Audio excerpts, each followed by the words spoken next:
Hi, Israel has threatened to kill Iran's supreme leader. Here's what could come next. As US President Donald Trump weighs joining Israel's assault on Iran, questions are mounting over whether such an intervention could trigger regime change in Tehran, an outcome that risks splintering the country and sending shockwaves across the region. Home to long-simmering separatist movements that have vied for power and independence, Iran could face internal fragmentation and chaos if its government falls, experts warn.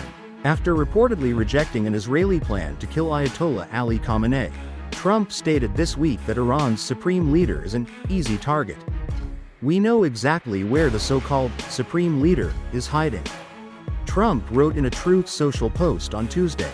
He is an easy target but is safe there. We are not going to take him out, kill.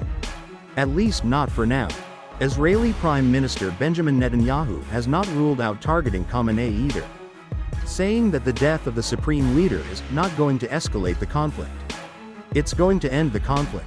On Thursday, Defense Minister Israel Katz went further, declaring that Khamenei cannot be allowed to continue to exist after an Iranian missile struck a hospital in Israel. Iran is a nation of more than 90 million people and home one of the world's oldest continuous civilizations. Its borders have remained more or less stable for about 100 years.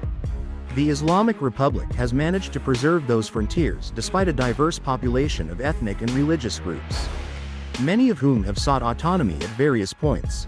But the comments from Israeli and US officials have prompted speculation over what Iran might look like if Khamenei is killed, with experts warning that the country could face a range of scenarios, including regime collapse or even civil war. Why regime failure in Iran may lead to chaos. The 86-year-old cleric has ruled Iran for more than 35 years as its highest authority, rising to power a decade after the 1979 Islamic Revolution overthrew a US-backed monarch. Over the years, he consolidated power and ruled with an iron grip under strict Islamic law. He crushed wave after wave of protests demanding social freedoms, each with increasing ferocity, and expanded Iran's reach far beyond its borders through a network of proxy militias. With his fate in question, attention is turning to who might succeed him, and how that uncertainty could unleash greater unrest. The supreme leader is elected by the 88-member Assembly of Experts for life and doesn't officially name a successor. It is unclear who might replace Khamenei, but that process may take place as separatist groups who have long resented the Islamic Republic seek to take advantage of what they may see as an opportunity. Israel has already killed several of Iran's key military figures, and experts say that the regime is now at its weakest. Trita Parsi, executive vice president of the Quincy Institute in Washington, D.C., said that regime change would require Israel or the United States having a figure in mind to replace Khamenei and send troops to the country. The figure Israel is likely to favor is Reza Pahlavi, the US-based son of the deposed Iranian monarch who was ousted in 1979. Pahlavi has voiced support for Israel's actions, drawing praise from some in the Iranian diaspora and accusations of betrayal from many others. Soon in Tehran, Israeli Minister of Diaspora Affairs Amichai Chili posted on X on Friday, along with a picture of himself shaking hands with a smiling Pahlavi. Pahlavi told BBC News on Sunday that Israel's conflict with Iran was an opportunity to bring down the Iranian regime. If the supreme leader is killed and the Guardian Council delays naming a successor, the risk of instability could grow, experts say. A possible outcome of Khamenei's potential killing is total regime collapse. Parsi said, regime collapse is just to collapse the state, and let the chaos that ensues fester. Parsi told CNN, several scenarios could ensue if the Iranian regime falls, none of which is expected to be to the liking of the US or neighboring states. Experts said. Hamd Mousavi, associate professor of international relations at the University of Tehran, warned that military intervention rarely leads to democratization. Look at the experience of Iraq and Afghanistan. Both countries were unstable for many years. Mousavi told CNN, adding that Iran is even more complicated than those nations. One outcome could be that other elements in the Iranian military assume power. They are unlikely to seek diplomatic routes with Israel or the US, but could take a more hawkish approach that sees possession of a nuclear bomb as the only deterrent to more attacks. Parsi said, Military factions that could take over are not going to be the type of regime that the US may have had in mind. Parsi said, another possible scenario is descent into chaos, as Iran's multiple ethnic groups vie for power. Iran's fractious social fabric.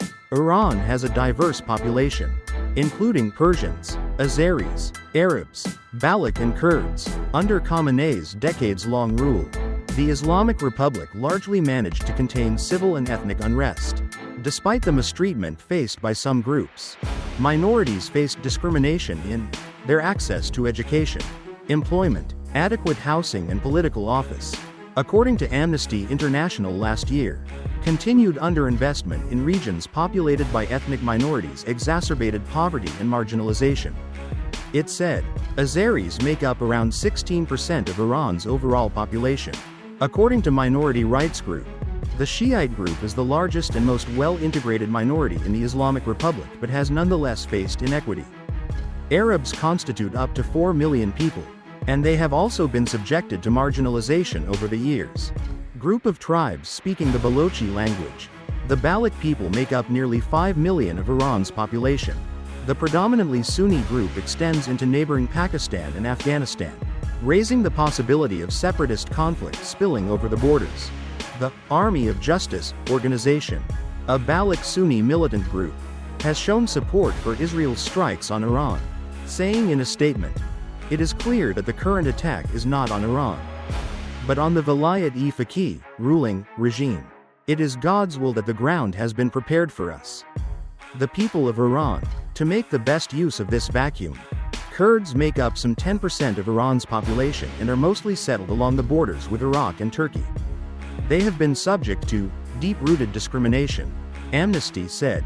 The Kurdistan Freedom Party, a nationalist and separatist militant group in Iran, published a statement backing Israel's strikes, saying it supports the process of destroying Iran's military and security capabilities.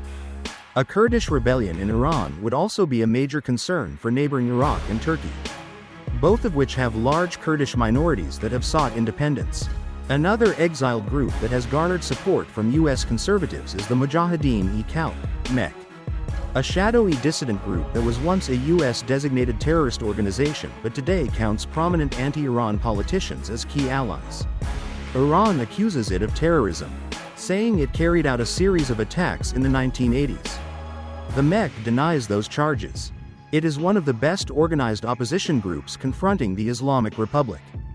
But it has little support among Iranians, largely due to its violent past and for having supported Iraqi President Saddam Hussein during his almost decade-long war with Iran. If Iran's regime falls, there would be support for ethnic separatist groups by the Israelis, and perhaps the U.S. Parsi said, this would lead to a situation where remnants of the state are going to be consumed with fighting separatists. Fatima Hagahatju, executive director of the Nonviolent Initiative for Democracy and a former Iranian lawmaker who opposes the current regime, expressed fears that Iran may descend into civil conflict if the current rule falls. "I would like to get rid of this regime. I am the opposition," she told CNN's Becky Anderson. "My main concern is, I see the signs of civil war."